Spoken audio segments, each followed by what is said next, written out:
ನಮಸ್ಕಾರ, ಕೆಸಿಎನ್ ವಾರ್ತೆಗಳಿಗೆ ಸ್ವಾಗತ. ಮೊದಲಿಗೆ ಮುಖ್ಯಾಂಶಗಳು.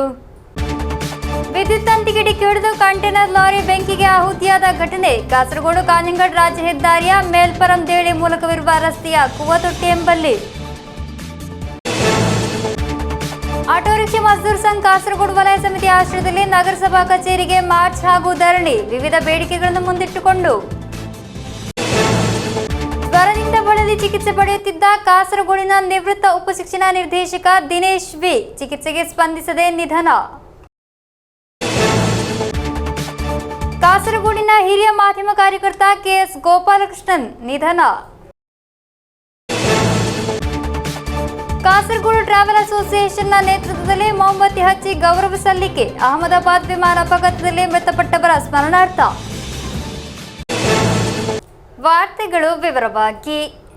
ವಿದ್ಯುತ್ ತಂತಿಗೆ ಡಿಕ್ಕಿ ಹಿಡಿದು ಕಂಟೈನರ್ ಲಾರಿ ಬೆಂಕಿಗೆ ಆಹುತಿಯಾದ ಘಟನೆ ನಡೆದಿದೆ. ಕಾಸರಗೋಡು ಕಾಂಜಂಗಾಡ್ ರಾಜ್ಯ ಹೆದ್ದಾರಿಯ ಮೇಲ್ಪರಂ ದೇಳಿ ಮೂಲಕವಿರುವ ರಸ್ತೆಯ ಕೂವತೊಟ್ಟಿ ಎಂಬಲ್ಲಿ ಘಟನೆ ಸಂಭವಿಸಿದೆ. ಅಗ್ನಿಶಾಮಕ ದಳದ ಸಕಾಲಿಕ ಹಸ್ತಕ್ಷೇಪದಿಂದಾಗಿ ದೊಡ್ಡ ಅನಾಹುತ ತಪ್ಪಿದೆ. ಬೆಂಕಿ ಅಪಘಾತದಲ್ಲಿ 10 ರೆಫ್ರಿಜರೇಟರ್ಗಳಿಗೆ ಹಾನಿಯಾಗಿದೆ. ಪುಣೆಯಿಂದ ಕಾಲಿಕೋಟೆಗೆ ರೆಫ್ರಿಜರೇಟರ್ಗಳೊಂದಿಗೆ ಹೋಗುತ್ತಿದ್ದ ಲಾರಿಯಾಗಿದೆ. ಕಾಸರಗೋಡು ಕಾಂಜಂಗಾಡ್ ರಾಜ್ಯ ಹೆದ್ದಾರಿಯ ಮೇಲ್ಪರಂಬ ದೇಳಿ ರಸ್ತೆಯ ಕುವತೊಟ್ಟಿ ಎಂಬಲ್ಲಿ ಬೆಂಕಿಗೆ ಆಹುತಿಯಾಗಿರುವುದು. ಕಳೆದ ದಿವಸ ಸಾಯಂಕಾಲ 4:20 ಸುಮಾರಿಗೆ ಬೆಂಕಿ ಕಾಣಿಸಿಕೊಂಡಿದೆ. ಲಾರಿಯ ಮೇಲ್ಭಾಗವು ವಿದ್ಯುತ್ ತಂತಿಗೆ ಡಿಕ್ಕಿ ಹೊಡೆದು ಶಾರ್ಟ್ ಸರ್ಕ್ಯೂಟ್ ಉಂಟಾಗಿರುವುದು ಬೆಂಕಿ ಕಾಣಿಸಿಕೊಳ್ಳಲು ಕಾರಣ. ನಂತರ ಬೆಂಕಿ ಲಾರಿಯ ಕಂಟೈನರ್ಗೆ ವೇಗವಾಗಿ ಹರಡಿದೆ. ಕಂಟೈನರ್ನೊಳಗಿದ್ದ ಹಲವಾರು ರೆಫ್ರಿಜರೇಟರ್ಗಳಿಗೆ ಬೆಂಕಿ ತಗುಲಿರುವುದು ಪರಿಸ್ಥಿತಿಯನ್ನು ಗಂಭೀರವಾಗಿಸಿತು. ಮಾಹಿತಿ ಲಭಿಸಿದ ನಂತರ ಕಾಸರಗೋಡು ಅಗ್ನಿಶಾಮಕ ಠಾಣೆಯ ಠಾಣಾಧಿಕಾರಿ ಕೆ ಹರ್ಷ ಮತ್ತು ಹಿರಿಯ ಅಗ್ನಿಶಾಮಕ ಮತ್ತು ರಕ್ಷಣಾಧಿಕಾರಿ ಸನ್ನಿ ಇಮ್ಯಾನ್ಯುಯಲ್ ನೇತೃತ್ವದಲ್ಲಿ 2 ಘಟಕಗಳು ತಕ್ಷಣ ಸ್ಥಳಕ್ಕೆ ಆಗಮಿಸಿತು. ನಂತರ ಕೆಎಸ್ಸಿಬಿ ಅಧಿಕಾರಿಗಳು ಆಗಮಿಸಿ ವಿದ್ಯುತ್ ಸಂಪರ್ಕ ಕಡಿತಗೊಳಿಸಿದ ನಂತರ ಸಿಬ್ಬಂದಿಗಳು ಕತ್ತರಿ ಬಳಸಿ ಕಂಟೈನರ್ನ ಬೀಗವನ್ನು ಮುರಿದು ಒಳಗಿನ ಬೆಂಕಿಯನ್ನು ತ್ವರಿತವಾಗಿ ನಿಯಂತ್ರಣಕ್ಕೆ ತಂದರು. ಕಂಟೈನರ್ನ ಒಳಗೆ ಲಕ್ಷಾಂತರ ರೂಪಾಯಿ ಮೌಲ್ಯದ ರೆಫ್ರಿಜರೇಟರ್ಗಳು ಇದ್ದವು. ಇವೆಲ್ಲವನ್ನೂ ಅಗ್ನಿಶಾಮಕ ದಳ ಸುರಕ್ಷಿತವಾಗಿ ಹೊರತಂದಿತು. ಬೆಂಕಿಯಲ್ಲಿ 10 ರೆಫ್ರಿಜರೇಟರ್ಗಳು ಭಾಗಶಃ ಹಾನಿಗೊಳಗಾಗಿದೆ. ಅಗ್ನಿಶಾಮಕ ದಳದ ಸಕಾಲಿಕ ಹಸ್ತಕ್ಷೇಪದಿಂದ ಉಳಿದ ಬೆಲೆಬಾಳುವ ರೆಫ್ರಿಜರೇಟರ್ಗಳು ಮತ್ತು ವಾಹನಕ್ಕೆ ಯಾವುದೇ ಹಾನಿಯಾಗದಂತೆ ರಕ್ಷಿಸಲಾಯಿತು.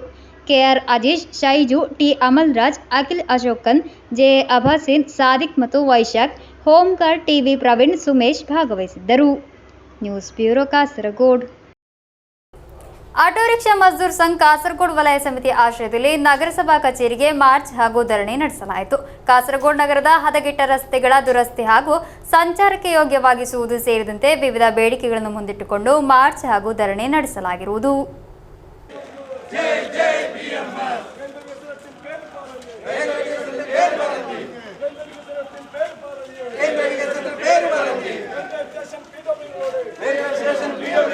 ಕಾಸರಗೋಡು ನಗರದ ಮುಖ್ಯ ರಸ್ತೆಯಾದ ಕರಂದಕಾಡ್ ರೈಲ್ವೆ ಸ್ಟೇಷನ್ ರಸ್ತೆಯ ನವೀಕರಣದಲ್ಲಿನ ಭ್ರಷ್ಟಾಚಾರವನ್ನು ಪತ್ತೆ ಹಚ್ಚಬೇಕು ಮತ್ತು ತಪ್ಪಿತಸ್ಥ ಅಧಿಕಾರಿಗಳ ವಿರುದ್ಧ ಕ್ರಮ ಕೈಗೊಳ್ಳಬೇಕು.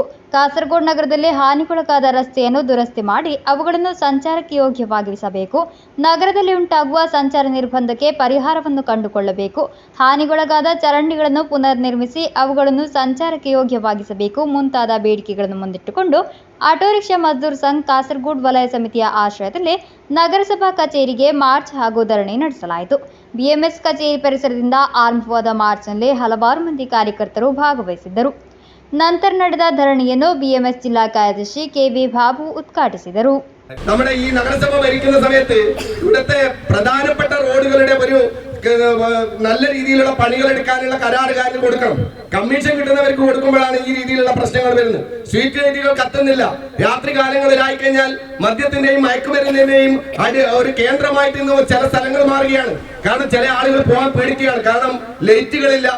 ഇതൊക്കെ കണ്ടില്ലെന്ന് നടിക്കുന്നത് എങ്ങനെയാണ് നഗരസഭയ്ക്ക് പറ്റുന്നത്? നിങ്ങൾക്ക് ഈ മാസത്തിൽ കൂടുന്ന യോഗത്തിൽ നിങ്ങളുടെ ബോർഡുകൾ ഏത് പാർട്ടി ആയാലും ഏത് രാഷ്ട്രീയ പാർട്ടി ആയാലും ഏത് പാർട്ടി ഭരിക്കുന്നു എന്നുള്ളതല്ല, പക്ഷേ ഇവിടെ പൊതുജനത്തിന് കിട്ടേണ്ട ഏറ്റവും വലിയ പ്രാഥമികമായിട്ടുള്ള ആവശ്യങ്ങൾ നിറവേറ്റേണ്ടത് നിങ്ങളുടെ ചുമതലയാണ്. അത് നിറവേറ്റിയില്ലെങ്കിൽ ഇതുപോലെ ആയിരിക്കില്ല ഇനി വരുന്നത്. അതിശക്തമായ ഒരു രീതിയിലുള്ള തൊഴിലാളികളെ അണിനിരത്തിക്കൊണ്ട് സമരം ചെയ്യുമെന്ന് മാത്രം പറഞ്ഞു. ಆಟೋ ರಿಕ್ಷಾ ಮಜ್ದೂರ್ ಸಂಘ್ ಜಿಲ್ಲಾ ಉಪಾಧ್ಯಕ್ಷ ಕೆ ಕುഞ്ഞിಕಣ್ಣನ್ ಅಧ್ಯಕ್ಷತೆ ವಹಿಸಿದ್ದರು. Auto rickshaw Mazdoor Sangh BMS Kasaragod ಜಿಲ್ಲಾ ಉಪಾಧ್ಯಕ್ಷ A Keshava, auto rickshaw Mazdoor Sangh ಜಿಲ್ಲಾ ಕೋಶಾಧಿಕಾರಿ ವಿಶ್ವನಾಥ ಶೆಟ್ಟಿಗೆ, ಬಿಎಂಎಸ್ ಜಿಲ್ಲಾ ಜೊತೆ ಕಾರ್ಯದರ್ಶಿ ಪಿ ದಿನೇಶ್ ಬಂಬ್ರಾಣ ಎಂಬಿವರು ಮಾತನಾಡಿದರು. ಬಿಎಂಎಸ್ ಜಿಲ್ಲಾ ಜೊತೆ ಕಾರ್ಯದರ್ಶಿಗಳಾದ ಗುರುದಾಸ್ ಮಧೂರು, ಹರೀಶ್ ಕುದ್ರೆಪಾಡಿ, ಬಿಎಂಎಸ್ ಉದುಮಾ ವಲಯ ಕಾರ್ಯದರ್ಶಿ ಭಾಸ್ಕರನ್ ಪೊಯ್ನಾಚಿ, ಬಿಎಂಎಸ್ ಚೆಂಗಳ ಪಂಚಾಯತ್ ಕಾರ್ಯದರ್ಶಿ Ranjith Chirkala, auto rickshaw Mazdoor Sangh BMS Kasaragod ವಲಯಾಧ್ಯಕ್ಷ ಎಸ್ಕೆ ಉಮೇಶ್ ಮುಂತಾದವರು ಭಾಗವಹಿಸಿದ್ದರು. ಬಾಬು ಮೋಹನ್ ಚೆಂಗಳ ಸ್ವಾಗತಿಸಿ ಬಿಎಂಎಸ್ ಟೌನ್ ಕಾರ್ಯದರ್ಶಿ ಮನೋಜ್ ಜೆಪಿ ನಗರ್ ಧನ್ಯವಾದವಿತ್ತರು. News bureau Kasaragod. ಜ್ವರದಿಂದ ಬಳಲಿ ಚಿಕಿತ್ಸೆ ಪಡೆಯುತ್ತಿದ್ದ ಕಾಸರಗೋಡಿನ ನಿವೃತ್ತ ಉಪಶಿಕ್ಷಣ ನಿರ್ದೇಶಕ ದಿನೇಶ್ ವಿ ಚಿಕಿತ್ಸೆಗೆ ಸ್ಪಂದಿಸದೆ ನಿಧನ ಹೊಂದಿದ್ದಾರೆ. ಮಂಜೇಶ್ವರ ವಾಮಂಜೂರು ನಿವಾಸಿಯಾಗಿದ್ದ ಇವರಿಗೆ 56 ವರ್ಷ ವಯಸ್ಸಾಗಿತ್ತು. ಕಳೆದ ತಿಂಗಳ 31ರಂದು ತಮ್ಮ 28 ವರ್ಷಗಳ ಸೇವೆಯಿಂದ ನಿವೃತ್ತಿ ಹೊಂದಿದ ಬೆನ್ನಲ್ಲೇ ಈ ಅನಿರೀಕ್ಷಿತ ಘಟನೆ ನಡೆದಿದೆ. ಕಾಸರಗೋಡು ಜಿಲ್ಲಾ ವಿದ್ಯಾಧಿಕಾರಿಯಾಗಿ ಜನಾನುರಾಗಿಯಾಗಿದ್ದ ಕನ್ನಡಿಗ ನಿವೃತ್ತ ಉಪಶಿಕ್ಷಣ ನಿರ್ದೇಶಕ ದಿನೇಶ್ ವಿ ಶುಕ್ರವಾರ ಸಾಯಂಕಾಲ ನಿಧನ ಹೊಂದಿದರು. ಅವರಿಗೆ ಪತ್ನಿ, 2 ಪುತ್ರಿಯರು ಹಾಗೂ ಒಬ್ಬ ಪುತ್ರ ಇದ್ದಾರೆ. ಬುಧವಾರ ಸಾಯಂಕಾಲ ತೀವ್ರ ಜ್ವರ ಬಾಧಿಸಿ ಕುಂಬಳೆಯಲ್ಲಿ ಚಿಕಿತ್ಸೆ ಪಡೆಯುತ್ತಿದ್ದು, ನಂತರ ಮಂಗಳೂರಿನ ಖಾಸಗಿ ಆಸ್ಪತ್ರೆಗೆ ದಾಖಲಿಸಿ ಚಿಕಿತ್ಸೆ ನೀಡಲಾಗುತ್ತಿತ್ತು. ಶುಕ್ರವಾರ ಸಾಯಂಕಾಲ ಚಿಕಿತ್ಸೆಗೆ ಸ್ಪಂದಿಸದೆ ನಿಧನ ಹೊಂದಿದ್ದಾರೆ. ಮಂಜೇಶ್ವರ ಉಪಜಿಲ್ಲಾ ವಿದ್ಯಾಧಿಕಾರಿ, ಕಾಸರಗೋಡು ಜಿಲ್ಲಾ ವಿದ್ಯಾಧಿಕಾರಿಯಾಗಿದ್ದ ಕನ್ನಡ ಪ್ರೀತಿಯ ಅವರು ಉಪಶಿಕ್ಷಣ ನಿರ್ದೇಶಕರಾಗಿ ಮೇ 31ರಂದು ಸೇವಾ ನಿವೃತ್ತಿ ಪಡೆದಿದ್ದರು. ಮಂಜೇಶ್ವರ ತಾಲೂಕಿನ ಕುಂಜತೂರು ಶಾಲೆ ಆಸುಪಾಸಿನ ಸರಕಾರಿ ಶಾಲೆಗಳಲ್ಲಿ ಅಧ್ಯಾಪಕರಾಗಿ ಸೇವೆ ಸಲ್ಲಿಸಿ ಬಂಗ್ರಮಂಜೇಶ್ವರ ಶಾಲೆಯಲ್ಲಿ ಮುಖ್ಯ ಶಿಕ್ಷಕರಾಗಿ ಬಡ್ತಿ ಹೊಂದಿ ಸೇವೆ ಸಲ್ಲಿಸಿದ್ದರು. ಶಿಕ್ಷಣ ಇಲಾಖೆಯ ಬಿಪಿಸಿ ಆಗಿಯೂ ಭೌತಿಕ ವಿಜ್ಞಾನ ತರಬೇತಿ ಸಂಪನ್ಮೂಲ ವ್ಯಕ್ತಿಯಾಗಿ ಜನಪ್ರಿಯರಾಗಿದ್ದರು. ಮಂಜೇಶ್ವರ ಉಪಜಿಲ್ಲಾ ಶಿಕ್ಷಣಾಧಿಕಾರಿಯಾಗಿ 6-7 ವರ್ಷಗಳ ಕಾಲ ಸೇವೆ ಸಲ್ಲಿಸಿದ್ದ ಅವರು ಸಾರ್ವಜನಿಕ ಶಿಕ್ಷಣ ನಿರ್ದೇಶನಾಲಯದಲ್ಲೂ ಸೇವೆ ಸಲ್ಲಿಸಿದ್ದರು. News bureau Kasaragod. ಕಾಸರಗೋಡಿನ ಹಿರಿಯ ಮಾಧ್ಯಮ ಕಾರ್ಯಕರ್ತ ಕೆಎಸ್ ಗೋಪಾಲಕೃಷ್ಣನ್ ನಿಧನ ಹೊಂದಿದರು. ಸ್ಕಿನ್ನರ್ಸ್ ಕಾಸರಗೋಡಿನ ಪ್ರಮುಖ ಕಾರ್ಯಕರ್ತ, ವಿವಿಧ ಮಾಧ್ಯಮಗಳಲ್ಲಿ ಗಮನಾರ್ಹ ಚಟುವಟಿಕೆಗಳನ್ನು ಪ್ರದರ್ಶಿಸಿದ ಕೆಎಸ್ ಗೋಪಾಲಕೃಷ್ಣನ್ ಕಾಸರಗೋಡಿನ ಸಾಂಸ್ಕೃತಿಕ ರಂಗದ ಪ್ರಮುಖ ವ್ಯಕ್ತಿಯಾಗಿದ್ದರು. ಅನಾರೋಗ್ಯದ ಹಿನ್ನೆಲೆಯಲ್ಲಿ ಕೆಲವು ದಿನಗಳಿಂದ ಚಿಕಿತ್ಸೆ ಪಡೆಯುತ್ತಿದ್ದರು. ಕಾಸರಗೋಡಿನ ಹಿರಿಯ ಪತ್ರಕರ್ತ, ಕೋಳಿಡ್ಕ ಅನಿಂಜ ನಿವಾಸಿ ಕೆಎಸ್ ಗೋಪಾಲಕೃಷ್ಣನ್ ನಿಧನ ಹೊಂದಿದ್ದಾರೆ. ಸ್ಕಿನ್ನರ್ಸ್ ಕಾಸರಗೋಡಿನ ಪ್ರಮುಖ ಕಾರ್ಯಕರ್ತ ಹಾಗೂ ವಿವಿಧ ಮಾಧ್ಯಮಗಳಲ್ಲಿ ಪ್ರಮುಖ ವ್ಯಕ್ತಿಯಾಗಿದ್ದ ಗೋಪಾಲಕೃಷ್ಣನ್ ಕಾಸರಗೋಡಿನಲ್ಲಿ ಪ್ರಸಿದ್ಧ ಪತ್ರಕರ್ತರಾಗಿದ್ದರು. ವಿವಿಧ ಮಾಧ್ಯಮಗಳಲ್ಲಿ ಗಮನಾರ್ಹ ಚಟುವಟಿಕೆಯನ್ನು ಪ್ರದರ್ಶನ ನೀಡಿದ ಇವರು ದೀರ್ಘಕಾಲದವರೆಗೆ ದೇಶಾಭಿಮಾನಿ ಕಾಸರಗೋಡು ಏರಿಯಾ ವರದಿಗಾರರಾಗಿದ್ದರು. ಅವರು ಉತ್ತರ ದೇಶ, ಲೇಟೆಸ್ಟ್ ಮುಂತಾದ ವಿವಿಧ ಪತ್ರಿಕೆಗಳಲ್ಲಿಯೂ ಕಾರ್ಯನಿರ್ವಹಿಸಿದ್ದಾರೆ. ಡಿವೈಎಫ್ಐ ನಿಯತಕಾಲಿಕೆ ಯುವಾಧಾರದ ಆರಂಭಿಕ ದಿನದಲ್ಲಿ ಅವರು ಸಂಪಾದಕೀಯ ಸಮಿತಿಯ ಸದಸ್ಯರಾಗಿದ್ದರು. ಅವರು ವಿವಿಧ ನಿಯತಕಾಲಿಕೆಗಳು ಮತ್ತು ಪತ್ರಿಕೆಗಳಲ್ಲಿ ಗಮನಾರ್ಹ ಸುದ್ದಿ ಸರಣಿಗಳನ್ನು ಮಾಡಿದ್ದಾರೆ. ಕಾಸರಗೋಡಿನಲ್ಲಿ ಸ್ಪಿರಿಟ್ ಮಾಫಿಯಾ ವಿರುದ್ಧ ವರದಿ ಮಾಡಿದ್ದಕ್ಕಾಗಿ ಹಲವಾರು ಬಾರಿ ದಾಳಿಗೆ ಒಳಗಾಗಿದ್ದಾರೆ. ಕೇರಳ ಸ್ಟೂಡೆಂಟ್ಸ್ ಫೆಡರೇಷನ್ನ ಮೂಲಕ ಸಾರ್ವಜನಿಕ ಸೇವೆಯನ್ನು ಪ್ರಾರಂಭಿಸಿದ K S Gopalakrishnan SFI Kasaragod area ಕಾರ್ಯದರ್ಶಿ, ಕಾಸರಗೋಡು ಸರ್ಕಾರಿ ಕಾಲೇಜು ಘಟಕ ಕಾರ್ಯದರ್ಶಿಯಾಗಿಯೂ ಕಾರ್ಯನಿರ್ವಹಿಸಿದ್ದರು. ಅನಾರೋಗ್ಯದ ಕಾರಣ ಕೆಲವು ದಿನಗಳಿಂದ ಅವರು ಚಿಕಿತ್ಸೆ ಪಡೆಯುತ್ತಿದ್ದರು. ಅನಾರೋಗ್ಯ ಉಲ್ಬಣಗೊಂಡ ನಂತರ ಅವರನ್ನು ಕೆಲವು ದಿನಗಳ ಕಾಲ ಪರಿಯಾರಂ ವೈದ್ಯಕೀಯ ಕಾಲೇಜಿನಲ್ಲಿ ಚಿಕಿತ್ಸೆಗೆ ದಾಖಲಿಸಲಾಯಿತು. ನಂತರ ಅವರನ್ನು ಮನೆಗೆ ಕರೆತರಲಾಯಿತು. ಅವರು ದಿವಂಗತ ಶಿವರಾಮನ್ ನಾಯರ್ ಮತ್ತು ತಂಗಮ್ಮ ದಂಪತಿಯ ಪುತ್ರ. ಪತ್ನಿ ಎ ಶ್ಯಾಮಲಾ, ಸಿನಿಮಾ ಮತ್ತು ರಂಗಭೂಮಿ ಕಾರ್ಯಕರ್ತ ಜೆಎಸ್ ಅನಂತಕೃಷ್ಣನ್ ಮತ್ತು ಅಭಿಷೇಕ್ ಕೃಷ್ಣನ್ ಅವರ ಪುತ್ರರು. ರಾಜಮ್ಮ ಮತ್ತು ಸರಸಮ್ಮ ಸಹೋದರರು. ಮೃತದೇಹವು ಪ್ರಸ್ತುತ ಕೋಳಿಡ್ಕದಲ್ಲಿರುವ ಮನೆಯಲ್ಲಿದೆ. ಭಾನುವಾರ ಬೆಳಗ್ಗೆ 10ರಿಂದ 11 ಗಂಟೆಯ ನಡುವೆ ಮನೆಯ ಆವರಣದಲ್ಲಿ ಅಂತ್ಯಕ್ರಿಯೆ ನಡೆಯಲಿದೆ ಎಂದು ಸಂಬಂಧಿಕರು ತಿಳಿಸಿದ್ದಾರೆ. News bureau Kasaragod. ಅಹಮದಾಬಾದ್ ವಿಮಾನ ಅಪಘಾತದಲ್ಲಿ ಮೃತಪಟ್ಟವರ ಸ್ಮರಣಾರ್ಥ ಕಾಸರಗೋಡು ಟ್ರಾವೆಲ್ ಅಸೋಸಿಯೇಷನ್ನ ನೇತೃತ್ವದಲ್ಲಿ ಮೊಂಬತ್ತಿ ಹಚ್ಚಿ ಗೌರವ ಸಲ್ಲಿಸಲಾಯಿತು. ಕಾಸರಗೋಡು ಹೊಸ ಬಸ್ ನಿಲ್ದಾಣ ಪರಿಸರದಲ್ಲಿ ನಡೆದ ಕಾರ್ಯಕ್ರಮದಲ್ಲಿ ಹಲವಾರು ಮಂದಿ ಭಾಗವಹಿಸಿದ್ದರು. ಕಾಸರಗೋಡು ಟ್ರಾವೆಲ್ ಅಸೋಸಿಯೇಷನ್ನ ನೇತೃತ್ವದಲ್ಲಿ ಅಹಮದಾಬಾದ್ ವಿಮಾನ ಅಪಘಾತದಲ್ಲಿ ಮೃತಪಟ್ಟವರ ಸ್ಮರಣಾರ್ಥ ಕಾಸರಗೋಡು ಹೊಸ ಬಸ್ ನಿಲ್ದಾಣ ಪರಿಸರದಲ್ಲಿ ಮೊಂಬತ್ತಿ ಹಚ್ಚಿ ಗೌರವ ಸಲ್ಲಿಸಲಾಯಿತು.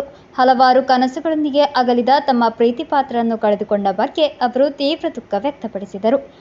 അഹമ്മദാബാദിലുണ്ടായിരുന്ന ഫ്ലൈറ്റ് ക്രാഷ് അനേക ജീവിതങ്ങൾ, അനേക സ്വപ്നങ്ങളാണ് അവിടെ പൊലിഞ്ഞുപോയത്. നമ്മൾ വാർത്തകളിൽ വായിക്കുമ്പോഴും ഹൃദയഭേദകമായ വാർത്തകളാണ് ഇന്നലത്തെ ആ ഫ്ലൈറ്റ് ക്രാഷിലൂടെ സംഭവിച്ചത്. അനേക പ്രിയ സഹോദരങ്ങളുടെ കുടുംബങ്ങളുടെ അത്താണികൾ നഷ്ടപ്പെട്ട ആ വേദനയിൽ കാസർഗോഡ് ട്രാവൽ അസോസിയേഷൻ അംഗങ്ങളായ നമ്മൾ ആ കുടുംബങ്ങളോടൊപ്പം അവരുടെ ദുഃഖത്തിൽ, അവരുടെ വേദനയിൽ നമ്മൾ ഈ ഒരു സന്ദർഭം പങ്കാളികളാവുകയാണ്. ಅಸೋಸಿಯೇಷನ್ ಅಧ್ಯಕ್ಷ ಮನಾಫ್ ನುಳಿಪಾಡಿ, ಆಡಳಿತ ಮಂಡಳಿ ಸದಸ್ಯರಾದ Abdullah maulvi travel, Sunil ಅಲ್ಹಿನ್, Rahman UAE, Abu ಜಟ್ಟು, Nasir Patel, Asif global, Jafar royal, Nasir Ravan, Ibrahim ಅಲ್ ಬದರ್, ಶಂಸು ಅಜಾಜ್, ಶಂಸು ಅಕ್ಬರ್, ನಜೀಬ್ ಶರೀಫಾ ಎಂಬುವರು ಉಪಸ್ಥಿತರಿದ್ದರು. News bureau Kasaragod. Manjeshwar Varkady agriculturist welfare cooperative society ಲಿಮಿಟೆಡ್ನ ನೂತನ ಕಟ್ಟಡದ ಉದ್ಘಾಟನೆ ನಡೆಯಿತು. ಮಂಜೇಶ್ವರ ಶಾಸಕ ಎ.ಕೆ.ಎಂ. ಅಶ್ರಫ್ ಉದ್ಘಾಟಿಸಿದರು. Manjeshwar Varkady agriculturist welfare cooperative society ಲಿಮಿಟೆಡ್ನ ನೂತನ ಕಟ್ಟಡದ ಉದ್ಘಾಟನೆ ನಡೆಯಿತು. ಮಂಜೇಶ್ವರ ಶಾಸಕ ಎ.ಕೆ.ಎಂ. ಅಶ್ರಫ್ ನೂತನ ಕಟ್ಟಡವನ್ನು ಉದ್ಘಾಟಿಸಿ ಮಾತನಾಡಿ, ಇಂತಹ ಬ್ಯಾಂಕ್ಗಳು ಗ್ರಾಹಕರಿಗೆ ವ್ಯವಹಾರಕ್ಕೆ ಸುಲಭವಾಗಿ ಕೈಗೆಟುಕುವ ಸಂಸ್ಥೆಗಳಾಗಿದ್ದು ಸಾಮಾಜಿಕ ಹಾಗೂ ಆರ್ಥಿಕ ಬೆಳವಣಿಗೆಗೂ ಸಹಕಾರಿಯಾಗುತ್ತದೆ. ಕೆಲ ರಾಷ್ಟ್ರೀಕೃತ ಬ್ಯಾಂಕ್ಗಳಲ್ಲಿ ಅನ್ಯ ರಾಜ್ಯದ ಸಿಬ್ಬಂದಿಗಳಿರುವುದರಿಂದ ಗ್ರಾಹಕರಿಗೆ ಸಂವಹನಕ್ಕೆ ಕಷ್ಟವಾಗುತ್ತಿದ್ದು, ಇಂತಹ ಸ್ಥಳೀಯ ಬ್ಯಾಂಕ್ಗಳು ಈ ರೀತಿಯ ಸಮಸ್ಯೆಗಳು ಇರುವುದಿಲ್ಲ. ಗ್ರಾಹಕರಿಗೆ ಸಂವಹನದ ಜೊತೆಗೆ ವ್ಯವಹಾರಗಳಿಗೂ ಅನುಕೂಲವಾಗುತ್ತದೆ ಎಂದು ಅಭಿಪ್ರಾಯ ವ್ಯಕ್ತಪಡಿಸಿದರು. കോപ്പറേറ്റീവ് ബാങ്കിന്റെ അകത്തേക്ക് നമ്മൾ എത്തുമ്പോൾ എന്തോ അതൊരു നമ്മളെ ബാങ്ക് എന്നുള്ള ഒരു തോന്നൽ, ഒരു ഫീലിംഗ് നമുക്ക് എപ്പോഴും ഉണ്ടാവാറില്ല. കാരണം ഇപ്പോൾ നിങ്ങൾക്കറിയാം, ഇവിടുത്തെ നാഷണൽ ബാങ്കുകളെ ഞാൻ വിമർശിക്കുന്നതല്ല. MLA എന്ന നിലയ്ക്ക് പോലും പ്രയാസപ്പെടുന്ന ഒരു കാര്യം, SBIയുടെയോ കാനറ ബാങ്കിൻ്റെയോ ഒരു മാനേജർക്ക് വിളിക്കുന്ന ഒരാൾക്ക് നിർബന്ധമായും ഹിന്ദി അറിഞ്ഞിരിക്കണം. കാരണം എല്ലാ മാനേജർമാരും ഇപ്പോൾ വരുന്നത് ബീഹാറിൽ നിന്നും ഉത്തർപ്രദേശിൽ നിന്നും ആസാമിൽ നിന്നും ഒറീസയിൽ നിന്നും വരുന്ന മാനേജർമാരാണ് ഇവിടെ സേവനം ചെയ്യുന്നത്. സാധാരണക്കാരായ ആളുകളുടെ കുട്ടികളുടെ എഡ്യൂക്കേഷൻ ലോണിന് വേണ്ടി, ഇല്ലെങ്കിൽ ബിസിനസ് ലോണിന് വേണ്ടി മാനേജറെ കാണാൻ പോകുമ്പോൾ ഒരു ട്രാൻസ്ലേറ്ററെയും കൂടി കൊണ്ടുപോകേണ്ട ഒരു ഗതികേടിലേക്ക് നമ്മുടെ ബാങ്കുകൾ എത്തിച്ചേർന്നിട്ടുണ്ട്. ಕಾಸರಗೋಡು ಜಿಲ್ಲಾ ಪಂಚಾಯತ್ ಅಧ್ಯಕ್ಷೆ ಬೇಬಿ ಬಾಲಕೃಷ್ಣನ್ ಅಧ್ಯಕ್ಷತೆ ವಹಿಸಿದ್ದರು. ಕಾಸರಗೋಡು ಸಹಕಾರಿ ಸಂಘಗಳ deputy registrar Chandran V, cooperative union chairman KR Jayananda, Meenja ಗ್ರಾಮ ಪಂಚಾಯತ್ ಅಧ್ಯಕ್ಷೆ ಸುಂದರಿ ಆರ್ ಶೆಟ್ಟಿ, ವರ್ಕಾಡಿ ಗ್ರಾಮ ಪಂಚಾಯತ್ ಅಧ್ಯಕ್ಷೆ Bharathi S, cooperative society assistant registrar Ravindra A, Mohammed Sali K, Kasaragod ಜಿಲ್ಲಾ ಪಂಚಾಯತ್ ಸದಸ್ಯೆ ಕಮಲಾಕ್ಷಿ ಉಪಸ್ಥಿತರಿದ್ದರು. ಈ ಸಂದರ್ಭದಲ್ಲಿ Varkady agriculturist welfare cooperative society ಲಿಮಿಟೆಡ್ನ ಸ್ಥಾಪಕ ಅಧ್ಯಕ್ಷ ಸದಾನಂದ ಶೆಟ್ಟಿ ಹಾಗೂ ಸ್ಥಾಪಕ ಕಾರ್ಯದರ್ಶಿ ಡಿ ಬೂಬಾ ಎಂಬುವರನ್ನು ಗೌರವಿಸಲಾಯಿತು. Abdul Rahman Udyavar, news bureau, Manjeshwar.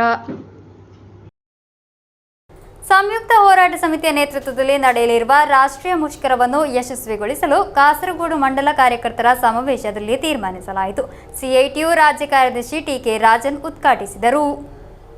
July 9ರಂದಾಗಿದೆ ಸಂಯುಕ್ತ ಹೋರಾಟ ಸಮಿತಿಯ ನೇತೃತ್ವದಲ್ಲಿ ರಾಷ್ಟ್ರೀಯ ಮುಷ್ಕರ ನಡೆಯಲಿರುವುದು. ಸಿಐಟಿಯು ಜಿಲ್ಲಾ ಸಮಿತಿಯ ಕಚೇರಿಯಲ್ಲಿ ನಡೆದ ಹೋರಾಟ ಸಮಿತಿಯ ಕಾಸರಗೋಡು ಮಂಡಲ ಕಾರ್ಯಕರ್ತರ ಸಮಾವೇಶದಲ್ಲಿ ಈ ವಿಷಯಗಳ ಬಗ್ಗೆ ಚರ್ಚಿಸಲಾಯಿತು. ರಾಷ್ಟ್ರೀಯ ಮುಷ್ಕರವನ್ನು ಯಶಸ್ವಿಗೊಳಿಸಲು ಸಮಾವೇಶದಲ್ಲಿ ನಿರ್ಧಾರ ತೆಗೆದುಕೊಳ್ಳಲಾಯಿತು. ಸಮಾವೇಶವನ್ನು ಸಿಐಟಿಯು ರಾಜ್ಯ ಕಾರ್ಯದರ್ಶಿ ಟಿ.ಕೆ. ರಾಜನ್ ಉದ್ಘಾಟಿಸಿದರು. ಎಐಟಿಯುಸಿ ಮಂಡಲ ಸಮಿತಿ ಸದಸ್ಯ ಎ. ಮಧುಸೂದನ್ ನಂಬ್ಯಾರ್ ಅಧ್ಯಕ್ಷತೆ ವಹಿಸಿದ್ದರು. ಕೆ. ರವೀಂದ್ರನ್ ಸ್ವಾಗತಿಸಿದರು. ರೈತ ಸಂಘ ಏರಿಯಾ ಕಾರ್ಯದರ್ಶಿ A. Ravindran, PD Ratheesh Kumar, PV. Kunhambu, AR. Dhanyavad, M. Lalitha, KN. Prabhakaran, K. Gangadharan, AP. Rafeeq, K. Bhaskaran ಮಾತನಾಡಿದರು. News bureau, Kasaragod. ಶ್ರೀ ಕ್ಷೇತ್ರ ಧರ್ಮಸ್ಥಳ ಗ್ರಾಮಾಭಿವೃದ್ಧಿ ಯೋಜನೆ ಬಿಸಿ ಟ್ರಸ್ಟ್ ಕಾಸರಗೋಡು, ಅಖಿಲ ಕರ್ನಾಟಕ ಜನಜಾಗೃತಿ ವೇದಿಕೆ ಕಾಸರಗೋಡು ಹಾಗೂ ಜಿಲ್ಲಾ ನವಜೀವನ ಸಮಿತಿ ಕಾಸರಗೋಡು ಇದರ ನೇತೃತ್ವದಲ್ಲಿ 1930ನೇ ಮಧ್ಯವರ್ಜನ ಶಿಬಿರದ ಕುಟುಂಬ ದಿನ ಕಾರ್ಯಕ್ರಮ ಹಾಗೂ ಸಮಾರೋಪ ಸಮಾರಂಭ ನಡೆಯಿತು. ಅಣಂಗೂರು ಶ್ರೀ ಶಾರದಾಂಬ ಕಲ್ಯಾಣ ಮಂಟಪದಲ್ಲಾಗಿತ್ತು ಶಿಬಿರ ಆಯೋಜನೆ. ಶ್ರೀ ಕ್ಷೇತ್ರ ಧರ್ಮಸ್ಥಳ ಗ್ರಾಮಾಭಿವೃದ್ಧಿ ಯೋಜನೆ ಬಿಸಿ ಟ್ರಸ್ಟ್ ಕಾಸರಗೋಡು, ಅಖಿಲ ಕರ್ನಾಟಕ ಜನಜಾಗೃತಿ ವೇದಿಕೆ ಕಾಸರಗೋಡು ಹಾಗೂ ಜಿಲ್ಲಾ ನವಜೀವನ ಸಮಿತಿ ಕಾಸರಗೋಡು ಇದರ ನೇತೃತ್ವದಲ್ಲಿ 1930ನೇ ಮಧ್ಯವರ್ಜನ ಶಿಬಿರದ ಕುಟುಂಬ ದಿನ ಕಾರ್ಯಕ್ರಮ ಹಾಗೂ ಸಮಾರೋಪ ಸಮಾರಂಭ ಅಣಂಗೂರು ಶ್ರೀ ಶಾರದಾಂಬ ಕಲ್ಯಾಣ ಮಂಟಪದಲ್ಲಿ ನಡೆಯಿತು. ಎಡನೀರು ಮಠದ ಪೀಠಾಧಿಪತಿಗಳಾದ ಸಚ್ಚಿದಾನಂದ ಭಾರತಿ ಸ್ವಾಮೀಜಿ ಆಶೀರ್ವಚನ ನೀಡಿದರು.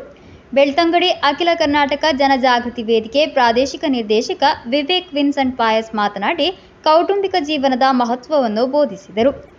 ಶ್ರೀ ಕ್ಷೇತ್ರ ಧರ್ಮಸ್ಥಳ ಯಕ್ಷಗಾನ ಮಂಡಳಿ ಪ್ರಧಾನ ಭಾಗವತ ರಾಧಾಕೃಷ್ಣಮಯ್ಯ, ಜನಜಾಗೃತಿ ವೇದಿಕೆ ಕಾಸರಗೋಡು ಅಧ್ಯಕ್ಷ ಅಖಿಲೇಶ್ ನಗುಮುಗ, ಅಡ್ವೊಕೇಟ್ ಉದಯಗಟ್ಟಿ ನವಜೀವನದ ಹೊಸ್ತಿಲಿನಲ್ಲಿರುವ ಶಿಬಿರಾರ್ಥಿಗಳಿಗೆ ಶುಭ ಹಾರೈಸಿದರು.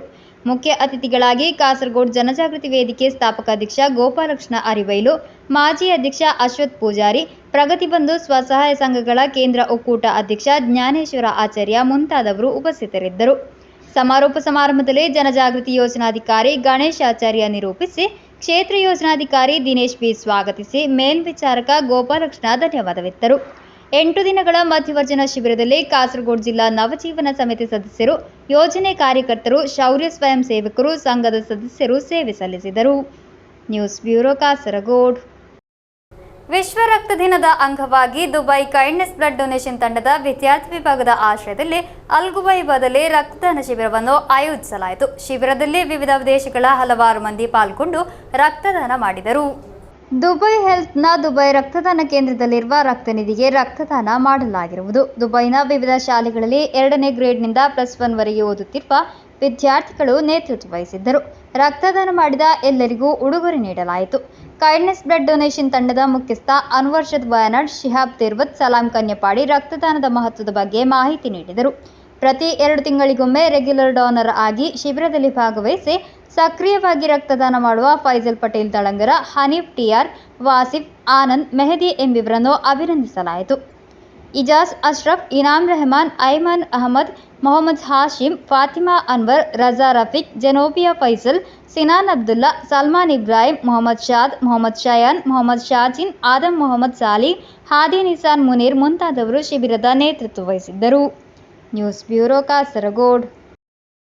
ಕೊನೆಯಲ್ಲಿ ಮತ್ತೊಮ್ಮೆ ಮುಖ್ಯಾಂಶಗಳು. ವಿದ್ಯುತ್ ತಂತಿಗೆ ಡಿಕ್ಕಿ ಹೊಡೆದು ಕಂಟೈನರ್ ಲಾರಿ ಬೆಂಕಿಗೆ ಆಹುತಿಯಾದ ಘಟನೆ. ಕಾಸರಗೋಡು ಕಾಂಜಂಗಡ್ ರಾಜ್ಯ ಹೆದ್ದಾರಿಯ ಮೇಲ್ಪರಂ ದೇಳಿ ಮೂಲಕವಿರುವ ರಸ್ತೆಯ ಕುವತೊಟ್ಟಿ ಎಂಬಲ್ಲಿ. ಆಟೋ ರಿಕ್ಷಾ ಮಜ್ದೂರ್ ಸಂಘ ಕಾಸರಗೋಡು ವಲಯ ಸಮಿತಿ ಆಶ್ರಯದಲ್ಲಿ ನಗರಸಭಾ ಕಚೇರಿಗೆ ಮಾರ್ಚ್ ಹಾಗೂ ಧರಣಿ, ವಿವಿಧ ಬೇಡಿಕೆಗಳನ್ನು ಮುಂದಿಟ್ಟುಕೊಂಡು.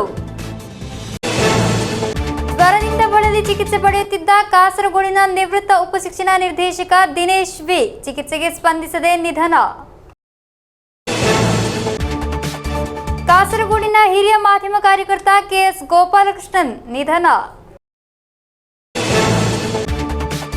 ಕಾಸರಗೋಡು ಟ್ರಾವೆಲ್ ಅಸೋಸಿಯೇಷನ್ನ ನೇತೃತ್ವದಲ್ಲಿ ಮೊಂಬತ್ತಿ ಹಚ್ಚಿ ಗೌರವ ಸಲ್ಲಿಕೆ. ಅಹಮದಾಬಾದ್ ವಿಮಾನ ಅಪಘಾತದಲ್ಲಿ ಮೃತಪಟ್ಟವರ ಸ್ಮರಣಾರ್ಥ. ಇಂದಿನ ವಾರ್ತಾ ಸಂಚಿಕೆಗೆ ಮುಕ್ತಾಯವಾಯಿತು. ಮುಂದಿನ ವಾರ್ತಾ ಸಂಚಿಕೆಯೊಂದಿಗೆ ಭೇಟಿಯಾಗೋಣ. ವಂದನೆಗಳು.